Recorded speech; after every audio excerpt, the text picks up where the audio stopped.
use my popularity to step on somebody else so that in my heart I could go one notch up on the ladder and I could feel good about myself. I was so done being this materialistic, gay, drug-addicted moron. I was done with it. And I didn't know a way out. And I would look at my ceiling before I go to bed at night, crying myself to sleep. And I didn't know the concept of prayer, and that it's more than just giving God my Christmas list, but from the frequencies of my mouth, because I have power of life and death by the words that I form.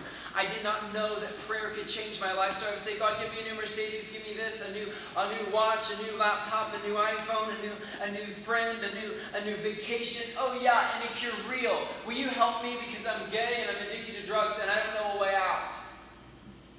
And to make a love story short, I went to an Eddie James concert, is what my mama called it. She convinced me to go.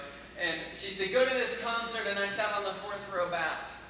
And I watched these people. How many people saw Eddie James in service? Okay. Just real quickly, he's a larger black man that's got dreads that travels with about 45 people. And he is rocking. I mean, he can sing better than Celine Dion. He can, shout better than, I don't know, whatever. He's just amazing. And he's got a dance team. He's got a band. He's just awesome.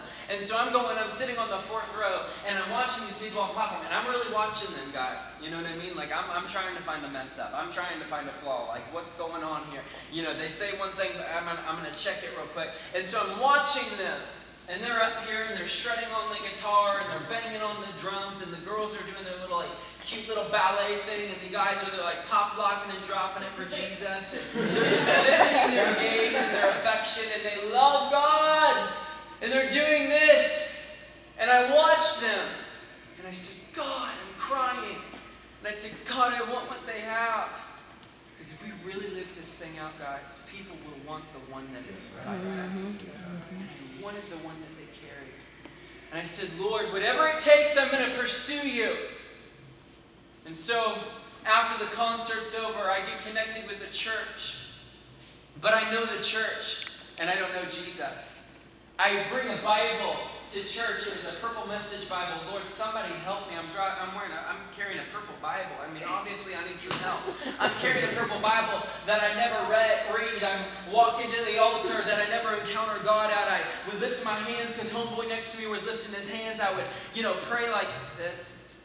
Because I didn't know what to say. I did not know what I was doing. I knew the church and I didn't know Jesus. And I'm walking around the church and I'm wearing skinny jeans. You think these are tight? You better say what it was back then. I'm walking around swishing my legs and I got super skinny jeans. I'm wearing makeup. I got the eyeliner. I'm wearing more hairspray than my mama. I mean, I needed some help. This gay dude needed a father to come into his life and say, son, that is not what a man is supposed to be. Wow. This is what you're supposed to live by. Let me show you what it's like to pray. Let me show you what it's like to read your word and to live it out. And I walked around the church for a year or so, needing help. Obviously, somebody help this dude. He looks like a female. I needed a father. I wanted the knife that would circumcise my heart. I wanted somebody to say to me that there's purpose and there's destiny. Quit selling yourself for anything less. And in this process, I wanted to know God. I wanted to encounter who He was, and I would pray this prayer, and it was by the breath of Holy Spirit, because I didn't even know the Bible. But I would say, God, I want to love what you love, and I want to hate what you hate. And that is still a famous prayer in my heart and my life. Because I want to love what God loves, and I want to hate what God hates. And what that looks like is, I want to love the reject that's getting made fun of. And I want to hate the spirit that is over people that are making fun of them. And I want to bring justice to that situation, and I want to be a friend of that person. Or I want to hate pornography because it's plaguing the church, but I want to love the one that's addicted. I want to hate abortion, but I want to love the mothers because they need healing. I want to love what God loves. Even in myself, I want to love that He thinks that He knows I'm His son. I want to love that I'm supposed to walk in purity and destiny. I want to love that He's gifted me. But I want to hate all this junk and darkness and destruction that's in my heart, and I need it out because I hate it so much. And I walked up to an altar. I went to a service. Rewind. I went to a service, and it was another Eddie James concert. And I'm wanting the Lord. I'm just, God, I need you. And it's after service, and Eddie James comes up to me, and he did in a minute what fathers didn't do in a year in the church. They did their cute little Christian thing, dress it up, shake it up, make it up. Hey, we don't have the such as I have power, rise up and walk. What we do have is silver and gold. I'm talking about Peter with the man at the gate, beautiful. I don't have the silver and the gold. They actually said they had that. The coffee shop, the lights, the smoke. Hey, go grab a donut. I know you need freedom, but go grab a donut. I'll bring in my Lamborghini. I'm not kidding. He brought his Lamborghini in one time for an illustrated sermon on the leather. Come on, dude. I need some freedom here. Like, I don't want to be seeing your nice car, whatever. And so he said, I have all of this, but such as I have, rise up and walk. We're lacking in that department. And so Eddie James, my spiritual father, did in a minute, maybe two, what fathers for 1 year in the church did not. And he said, son. And I'm like, what? I ain't your boy. Why are you calling me son? I don't know the Christianese. I don't know the lingo. I don't know that you declare and that you decree. I don't know all of that. But he says, son. And I was like, this doesn't make sense. You're bigger, I'm skinnier, you're black, I'm white, I'm not your son. Like, this makes no sense in my mind. And he says, son, I had a vision. And I'm like, he's having visions. Like, I'm not about that. That's some witchcraft. Because I did not know that the Bible is filled with vision. I didn't understand. I had no grit of God, and there goes my water. I had no grit of God. And he said, son, I had a vision of you. And you were traveling the world preaching on my platform. And thousands upon thousands of lives were being transformed and changed. And it offended my mind, but it struck my heart. And it was the affirmation and the love that I needed. And I felt purpose and I felt reason. And I said, okay, I'm going to do this. He said, I'm going to give you 2 weeks to make your decision to jump on the road with me. And I was a little scared. He's got ex-gangbangers out there. He's got ex-prostitutes. I'm like, I don't know what I'm getting myself into. I was still in my senior year of high school. But I said, God, what do you want me to do? And God didn't talk to me then because I was in sin and I had stuff covering me to where I couldn't hear him. But I said, God, what do you want me to do? And it wasn't like he said, son, I want you to do this in the mighty name of Jesus. What I did was I was sitting down on my floor and I had 3 luggages packed, and I was only supposed to have 2. I was gay, I needed some help. And so I had 3 luggages, and I'm sitting here, and I have this Bible, this purple message Bible that my friend Aaron Lindell gave me. And I said, Lord, I don't even know. I got my stuff packed, but I still have a senior year of high school left and a modeling career that I think that I'm going to be successful in. And I'm leaving my dad that is providing money in my car and my dog. I don't want to leave my chihuahua. God, just help me. I really had a chihuahua. Help me, Jesus. And so I'm like, what do you want me to do? And I said, speak to me. And if you want to speak to me, and I still do this on occasion, if you want to speak to me, talk to me right here. Have you done that before? Yeah. Come on, I need a word. Do it now. And so I did that. And it's the story where Jesus says, hey, disciple, forsake everything that you've known. Leave your dad. Leave your fishing boat.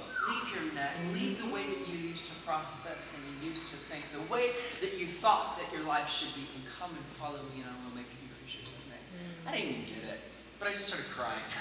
It was like the Lord in my ignorance just, touched my heart. And I started crying. I'm like, I'm going to follow you. I'm going to do it with my 3 luggages. And so I went from Louisville, Kentucky to Columbus, Ohio. Mind you, I'm still gay. I'm still addicted to drugs. I'm still watching pornography. I'm still hurting from the aftermath of molestation and rape. And I'm driving from Louisville, Kentucky to Columbus, Ohio. My stomach is in knots. I'm about to jump on a bus with ex-gangbangers. The man, and I'm this little girly thing coming on. And I said, I need some help, God. But more importantly, I desired to encounter the presence of God. I was desperate. I had no other hope.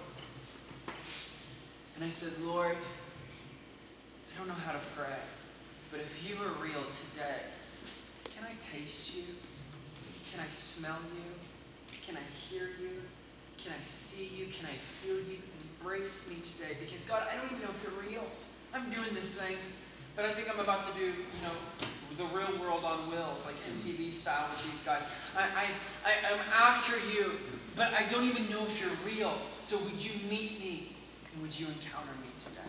I said, I saw the people talk but not walk. I saw the people say but not live. I need to know that you really are worth living for and that you really want my heart. And I walked up to an altar.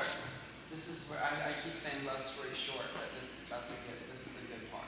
I walk up to an altar, and I'm way, way back in the church, and I come on this side of the altar, and I lift my hands, and I don't know how to pray. I don't know how to declare. I don't know how to decree. I don't know how to prophesy. I don't know how to do it up, shake it up, make it up. I don't know that.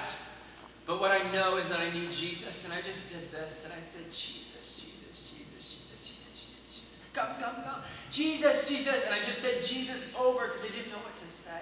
And it was that morning in Columbus, Ohio, it was like liquid love came over my head, my chest, and my stomach, my mind, my heart, my soul. And I get rocked by God, and I fall down to the ground, and I'm sobbing, and I'm crying, and my hair's going this way, and my shirt's coming up, but the mamas with the little butt covers, you know what I'm talking about? They're on their job, and they're putting it over me, they're covering me up, but they're praying, and they're declaring, and they're decreeing, and they're praying so hard, some of them accidentally spit on me, but I don't care, because I'm encountering God! Jesus invaded me, and light is being replaced with darkness, and purity is being replaced with perversion, and life is being replaced for death. I'm being set free! Really! And I'm down here in my snot, and I'm encountering God. And I'm done, like the Lord just kind of lifted from me. Gave me a little bit more, and He left a little bit of residue, but He just lifted. And I sat there and just like like a kid that was just like crying for hours because he wanted his dad. And I'm just sitting there, and I was doing the ugly cry. I mean, there was snot everywhere. I was like, ugly. Thank God there wasn't pictures. But I'm just sitting there. And you know when you cry so hard, you go, I love that. And so I'm sitting there, and I go, and I just really felt loved. I've been looking for this my whole life. I really felt affirmed, and I've been looking for this my whole life. I felt reason and purpose for my life. But when I lifted my face out of my snot and tears, I was left with the decision. Because with freedom comes responsibility. And I was responsible that when I walked out of the metal frames of the church door, what I was going to do with my life. Who I was going to choose, what I was going to do, what was I going to say, where was my feet going to take me, what was going to fall into my hands, what was I going to allow in my ears, and what was I going to say with my mouth. I was responsible to say, Lady Gaga, shut up, I was not born this way, but I was born a son of the Most High God. I was born to walk in power. I was not born gay, but I was born to abide in God, and God abide in me. And I chose the Lord after He chose me. And you say, well, that's not true. Like, why do like, God's so magnificent, He's so big, He's so vast. We don't get to choose Him. We do. In the beginning, this is where I get the Bible to make this message legal, okay? And I get in the Bible here. In the beginning, God created the heavens and the earth. He created earth, and He formed it and fashioned it the way He wanted it, and it was good. And He said, I'm going to make man in my image. Adam, I made you. And you look like me, and you talk like me, and you walk like me. I've made you in my image. You are the mirror of who I am. You're a big deal.